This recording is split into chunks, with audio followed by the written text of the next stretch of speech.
Welcome to another episode of Nat Bar Brews. My name is Andy.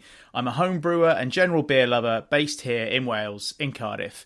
And Nat Bar Brews is the name of my tiny kitchen-based brewery. It's also the name of this podcast. Nant Bar means big brook or big stream in Welsh. And somewhat cheesily, I like to think of this podcast as a big stream of fascinating stories and lovely people, all loosely linked to beer. Because what I've noticed is when you talk to people about beer, especially over a beer, great stories come out, and it's just a very, very friendly place, or it should be at least. And actually, that might be a topic that comes up today with my guest, who is Emmie Harrison-West, and she is an award-winning, that's very important, beer writer, because it kind of tells the story of how I first found out about Emmie, which was via a tweet, which I just absolutely loved what she was saying, and I really want to explore the story behind that. Anyway, we'll get to that in a minute, but first I need to just say, hi Emmie, how are you? Hello, I'm great, thank you. I'm good. Thank you so much for having me. Apologies for my croaky throat. I was in Butlins at the weekend. So lots of silent discos and screaming to My Chemical Romance. Oh, nice.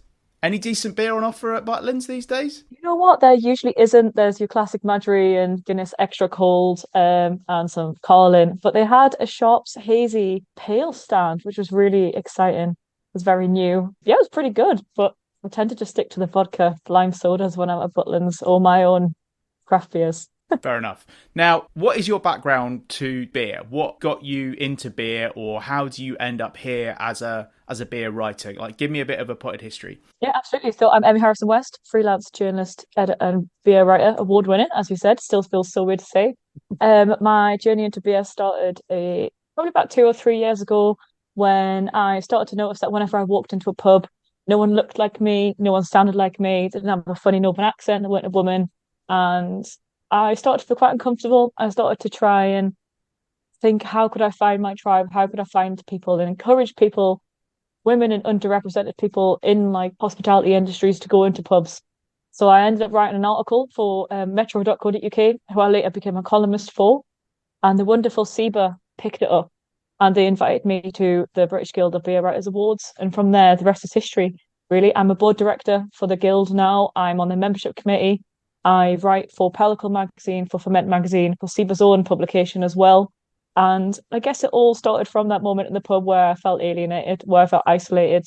From then on, I went up to set up an Instagram page to try and find women and Northerners and underrepresented people, the people that actually liked beer, because I knew there was people out there like me. And I ended up meeting amazing people, amazing fellow writers, amazing beer lovers, and women and non-binary people who, find pubs and festivals and these kinds of spaces uncomfortable. And yeah, we've formed some great friendships from there. It's been an absolutely amazing journey.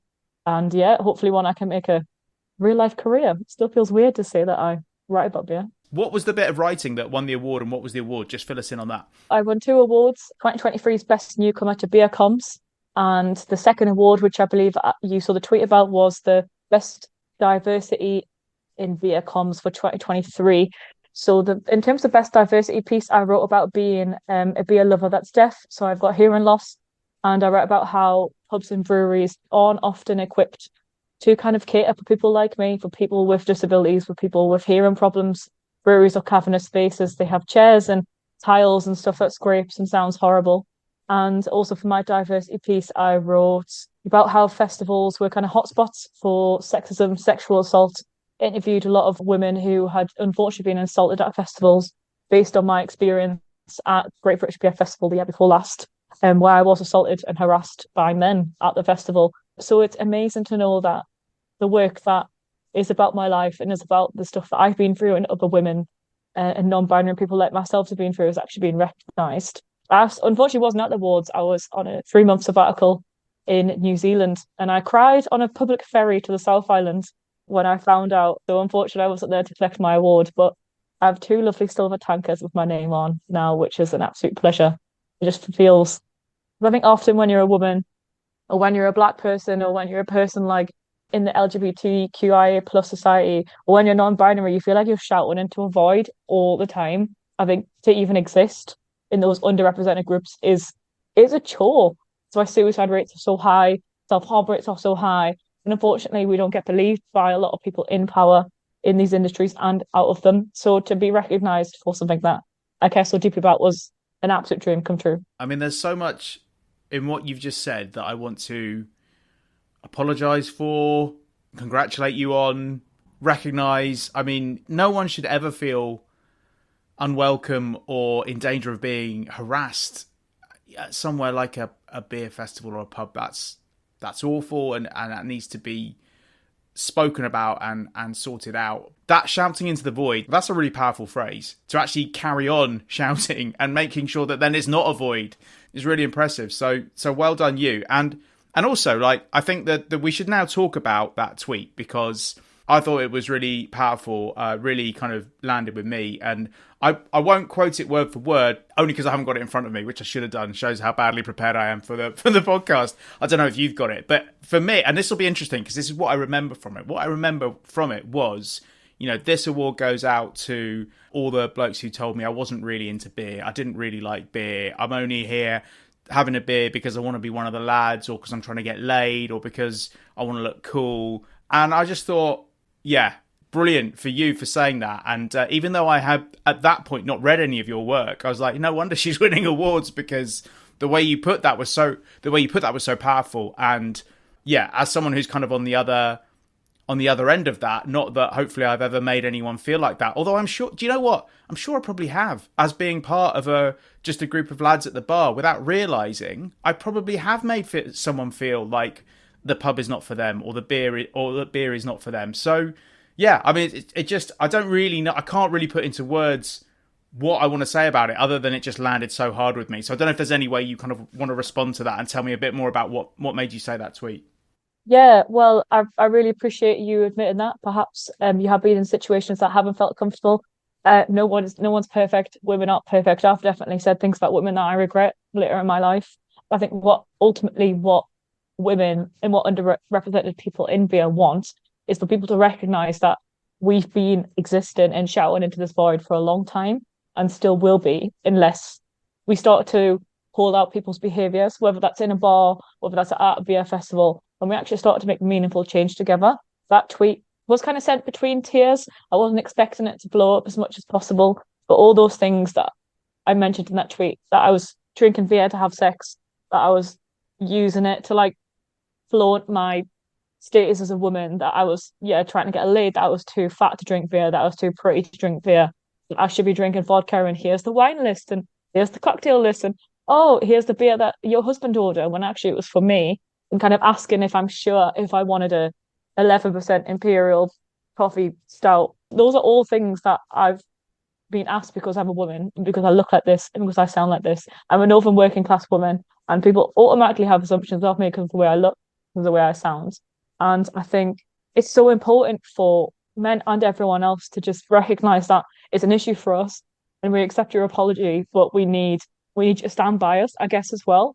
Like, this is a fight that women have been having for generations. And unfortunately, it's only been now, when people have started to, unfortunately, when horrific events have happened in the news, that people start to realise that it's an issue. I think after Sarah Everard was murdered, people were like, oh, well, I was walking the dog at night, I was going running in the dark. And then men were starting to think, actually, women can't do that. And like, I can't just walk into a pub by myself. I would never do that. Even now as a woman and as a beer writer, I still would walk into a pub by myself, even if I felt comfortable there. And unfortunately, it's places like pubs and beer festivals that do need to show that they're allies too. And it's not just about the people that go, it's about the staff that attend them, the organisers that kind of make them the amazing events that they should be.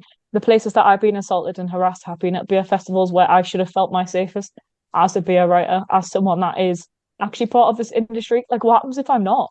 Like, what happens if I was just your everyday woman off the street that actually just really liked beer and who has every right to exist in that space as the next person? But unfortunately, these events aren't equipped for women to feel safe in them. Like, the Ask for Angela scheme is usually on the back of pub doors. It doesn't work. Like, it's been proven by multiple national newspapers. It doesn't work. It removes women from the situation and not the abuser.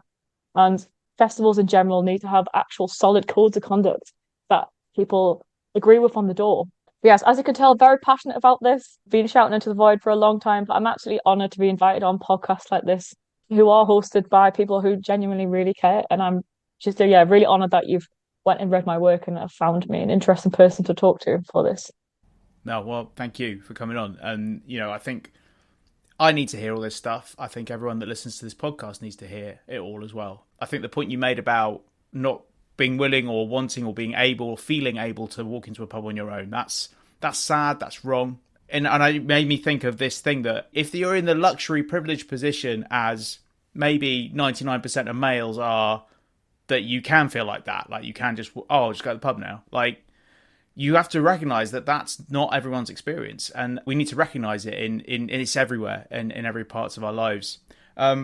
Look, we're going to get back into some really serious stuff. But I have neglected to ask you a really important question, which is what are you drinking? Because we're always drinking something during an interview, and I'll tell you what I'm drinking Absolutely. as well. What am I drinking? I haven't opened it yet, so I'm going to really embarrass myself when I open it. So Oh, a I'm live drinking, opening. This is new. We haven't had a no, live live opening. open. So I'm drinking Flying Colours. It's an alcohol-free, low ABV pale ale from a brewery in Scotland called Jump Ship. That looks very cool. Yeah, it's a really, really beautiful can. Got it from my local bottle shop. I am tempting to do drier January this month, hence Butlins. And I chose Jump Ship today because alcohol-free and low ABV beers are rightfully getting the attraction that they deserve. Jump Ship Brewery are a female-owned, solely based alcohol-free brewery based here in Scotland. So I live in Edinburgh. Yeah, they're the first ever alcohol-free brewery to ever be set up in Scotland, which is a massive deal considering Scotland's history with drinking and set up by a woman. And yeah, I was just like, I really wanted to get out there that you can drink good alcohol-free beer. It's not all rubbish. I've got some amazing stuff in the fridge. I've got a nitro black stout from Black Isle Brewery as well in there, which I'm really excited to try. I'm drinking it out of a Mash Gang glass as well, which hopefully people should know about Mash Gang right now. Tell us about Mash Mash Gang are one of the most exciting alcohol-free breweries at the minute as well. Also, I think they're a nomad brewery, so they kind of brew at multiple people's brewery stations. I could be wrong, but they're also based in Scotland and they're brewing some absolutely mad alcohol-free stuff. I think I had like a spicy jalapeno strawberry margarita alcohol-free beer, which was phenomenal. While you open and pour, mine is far less exciting, but along the same lines. So mine is a alcohol-free Stella. I keep alcohol-free Stella, which you can get anywhere. I always make sure I've got some of them in my fridge and also the 0% Guinness. If I'm in a mood for a light beer or a dark beer, I've got one of each. And previous guest on the podcast, Emma Inch. Am I right in thinking you've been on her podcast as well? I have, yeah. I was on Emma's podcast talking about mental health and meeting people through beer and trying to combat social anxiety. I would really recommend. That's called, what's it called? Another Round? No, I'm going to get that wrong. Is it same again? I don't know. Anyway, it's something like that. Search Emma Inch Beer Podcast. You'll find it. But it's brilliant. So well produced as well because Emma is a brilliant kind of audio crafter. So well worth a listen. But Emma gave me this great tip about beer and mental health, which I know other people listening really found useful, which is, we all get that end of day feeling, I've shut the computer for the day, I've finished work, I've had a tough day, I fancy a beer. She was like, just make that first beer an alcohol-free one or a low one, and then you can choose whether you want your next beer to have alcohol in it or not. And that's helped me. Ever since that interview, I've thought, right, I am going to make sure that I have low and low in the fridge at all times because it just gives you that option, and they're so much better these days. And I really like this alcohol-free Stella. It's a good what a friend of mine would call cooking lager. It's just a serviceable beer when you just want or need a beer. So that's excellent. Anyway. I love that. I always like to have a Schofferhofer in the fridge as well. Low ABV, 2%, beautiful pineapple, Hefeweizen style beer. But I really like that about having the alcohol-free one in. But anyway, cheers. Thank you, Cheers. Andy. Thank you for We've coming got a on really the dirty podcast. glass. Look at that. How awful for a beer writer. Don't look. I read somewhere that when you get the bubbles on the inside of the glass, that's the telltale sign of a dirty glass. And I never knew that. Kind of dirt and oil residue. So the sides of mine are actually quite clean now. But the base, can you see? Oh, that's There's where the oily bubbles are. residue on the bottom. This is clean, but it's not beer clean. So beer clean is when there's actually no oily residue sticking to the bubbles on the insides. But if it has bubbles on, take it back to the bar and ask for a new pint. You have to be that person. I am that person. Interesting offshoot about taking stuff back at a pub, because given everything that you've said so far, that's got to be another level of, oh God, this is going to be uncomfortable. Yeah, absolutely. So I remember when I used to live in London, I used to go to this pub in Islington, and the only beer they had on was Beavertown, which at the time was kind of semi-craft beer. It was the best of a bad bunch, really. And I remember getting a pint, over £7 for a pint, and I got back to the table, and there was something not right about it. There was just something that tasted really wrong. A good sign is if the head doesn't last as long, and if it's not sticking to the edge, it doesn't have a lace, it's quite flat. You'll know yourself as well. I'm not a qualified cicerone. I am just a consumer. I love beer, and you know yourself in your gut when something's not right.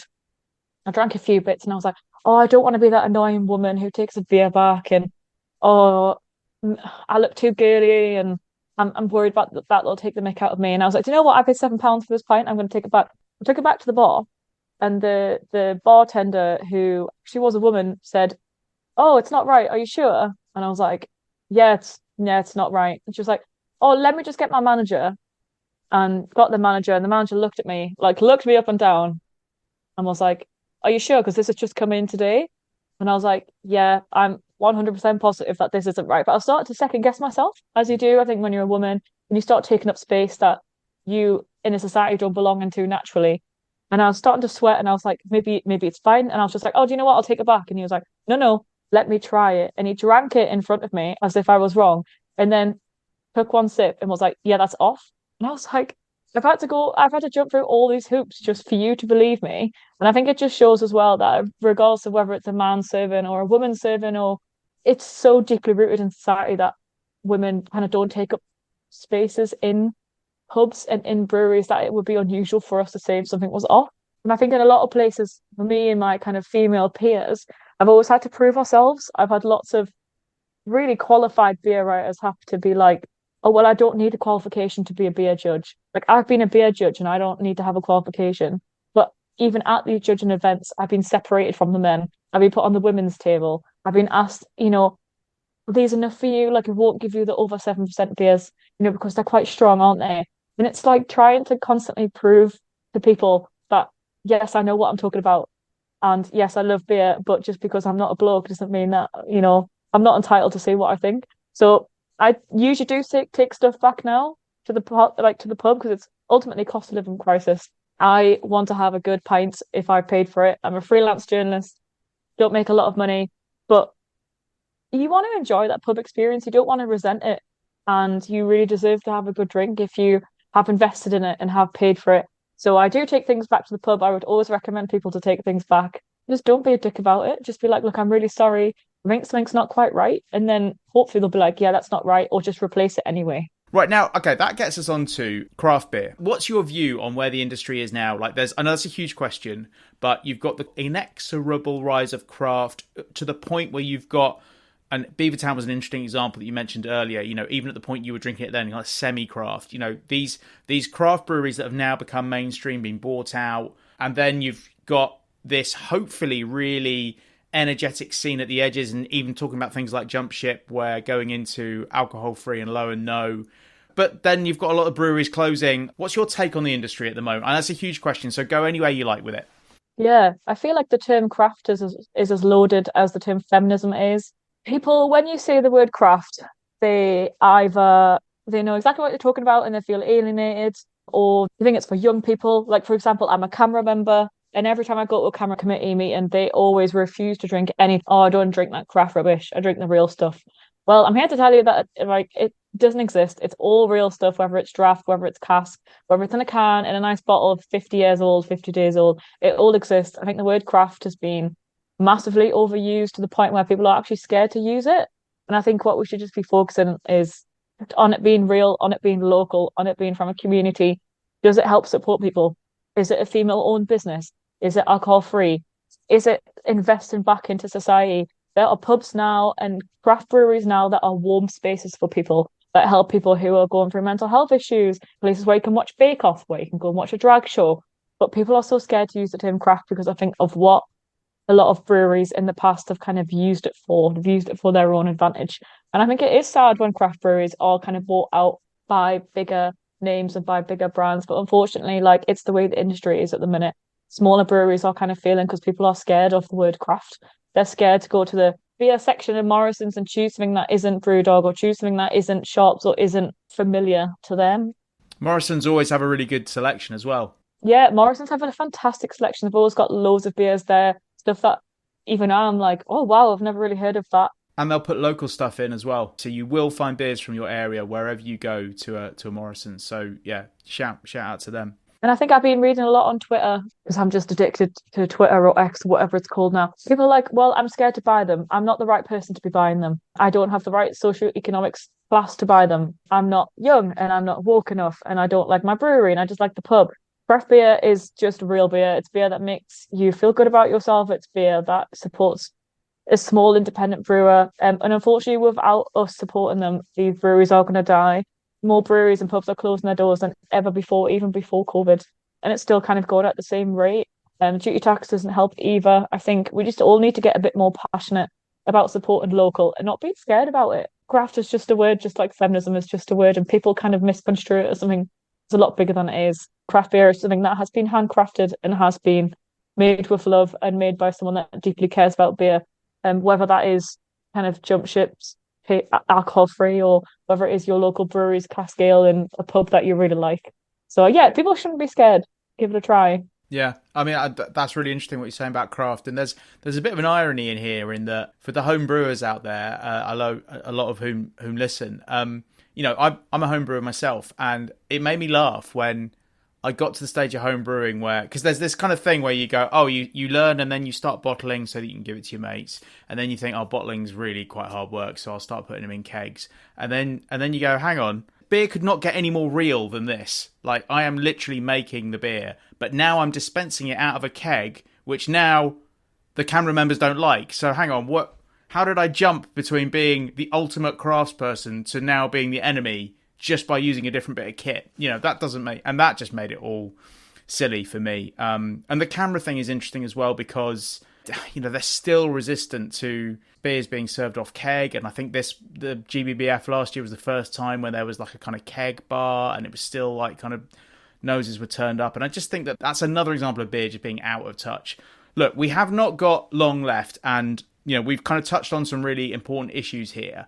I guess, like, how do we improve things? And you can take this wherever you want to go. It could be for women in beer, it could be for diversity in general, it could be for the beer scene, or maybe a bit of everything. Like, how do we improve things, and what can we do? What can I do? What can the listeners do? So the key word there is listener. I think ultimately what women and what people who aren't represented in beer and brewing in hospitality, to the extent that they should be, they just want people to listen. We don't need you to apologize. We don't need you to say, oh, I'm so mad for you. We just need you to listen. We need you to kind of stand by us and go, how can I help? What can I do? If you see someone at a beer festival, regardless whether it's a camera beer festival, if it's a local hipster indie beer festival, you need to call it out. You need to call out bad behavior. Bad behavior is anything that would make someone uncomfortable. If you don't know what bad behavior is, educate yourself on it. It's as simple as calling someone a pet name. It's as simple as moving someone by their hips from the bar. It's as simple as like a stranger putting your arms around them. Women and underrepresented communities just want to feel listened. They want to feel like we're represented. And that ultimately starts from us, from the consumer. And then it kind of goes up to pubs. Pubs need to stop judging people on how they look and kind of their preconceptions of what a woman is and what a man is and what a beer drinker is and what a beer drinker isn't. And I think it's kind of just about changing those deeply rooted stereotypes that we have of beer drinkers, of women. Like camera members have the stereotype. I'm a camera member. I'm 30 years old. I live in Scotland. I am a northern woman. I write about beer. And yeah, I'm a camera member. I'm very proud to say I'm a camera member, even after what happened at GBBF. And I think they have set a great example for how you can make actual, important, real life, solid change. So after the festival in question that I was sold at, camera listened to me and they put processes in place to actually make me feel more comfortable. I'm not saying it was fixed overnight because it wasn't, but there are methods in places.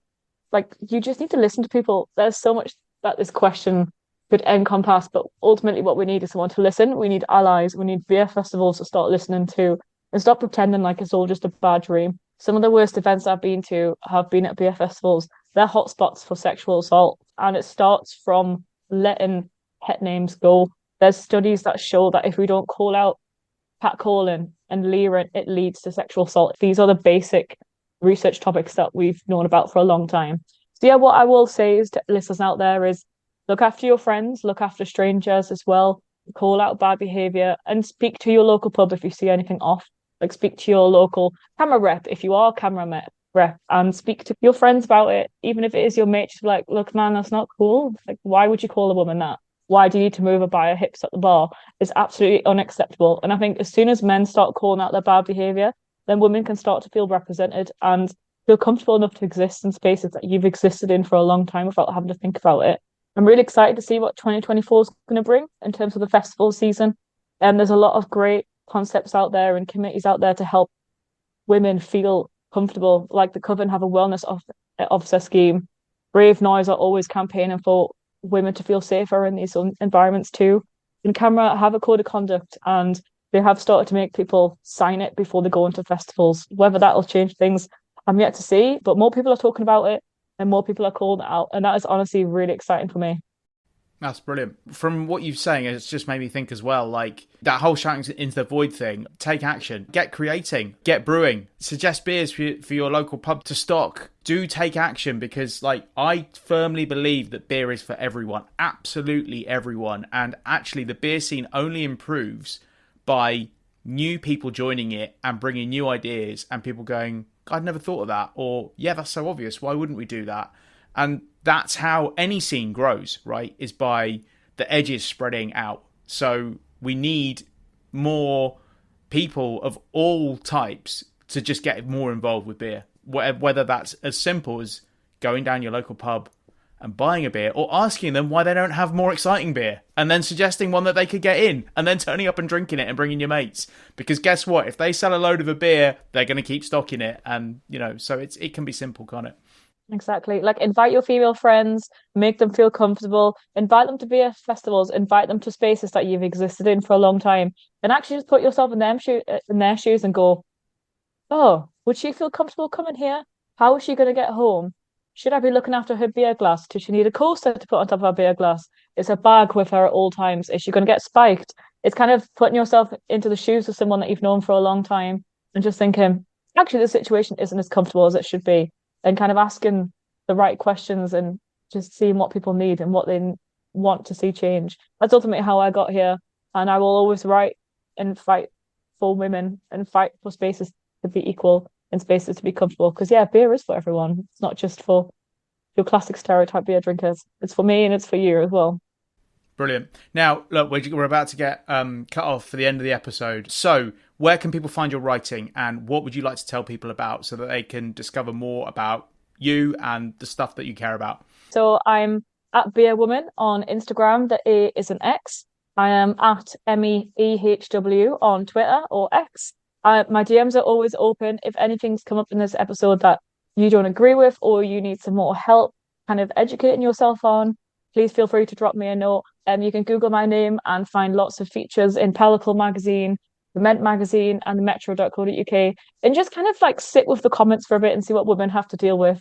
Just ask yourself, is this position safe, and is beer for everyone in this situation? Emmie, thank you so much. You've been a fantastic guest, and I wish you luck with everything, and I hope we get to speak again soon.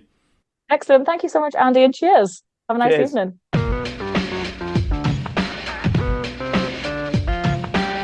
Massive thanks to Emmie. What an important discussion that was. Something a bit different, but something so vital. And I definitely had my mind opened to a lot of things. I'm glad I know the things that Emmie talked about. And I think myself and anyone that has listened to this podcast, hopefully we're all better equipped to go out and make sure that beer really is for everyone. So thank you, Emmie, for a really, really, really good interview. Cracking guest. Much appreciated. Now, there isn't much for me to tell you at the end of this episode. It has been a crazy busy end of year for me with lots of work stuff going on, but I am determined to keep getting at least one episode out a month for you guys. So, I'll be honest, no guest planned past this point, but I love a challenge, so I'm a man on a mission. And remember, if you want to suggest guests for the podcast, if you want to suggest yourself for the podcast, you're very welcome. You can find me on Twitter or X at producer Andy. Follow me, I'll follow you back. You can send me a DM. And obviously, if you search Nat Bar Brews, you'll find that on TikTok. And yeah, just find a way to get in touch. And I would love to speak to you guys. And I would love to have guest suggestions from you. I also need to do some more brewing. You'll be glad to know that the homebrew box that I gave out to my mates over Christmas went down well. I was a bit disappointed there weren't a few more beers in there. And I must give a shout out to the Rebel Homebrewers here in South Wales. I was part of their Advent beer swap and that was magnificent. We got some incredible beers through that. I'm still trying to drink a few of them because they're very strong. And yeah, I'm struggling to find a moment when a 10% beer is right for me. But anyway, maybe I need to get some mates involved. I'm sure I'll find a way. So yeah, more brewing lies ahead of me, more guest finding, but don't worry, there will be episodes of Nat Bar Brews coming out every month. I am absolutely determined about that. So look, it's just time to give the traditional send-off, which is between now and the next time we make an episode, have a great life, drink some brilliant beer, be kind to each other, and we'll see you next time.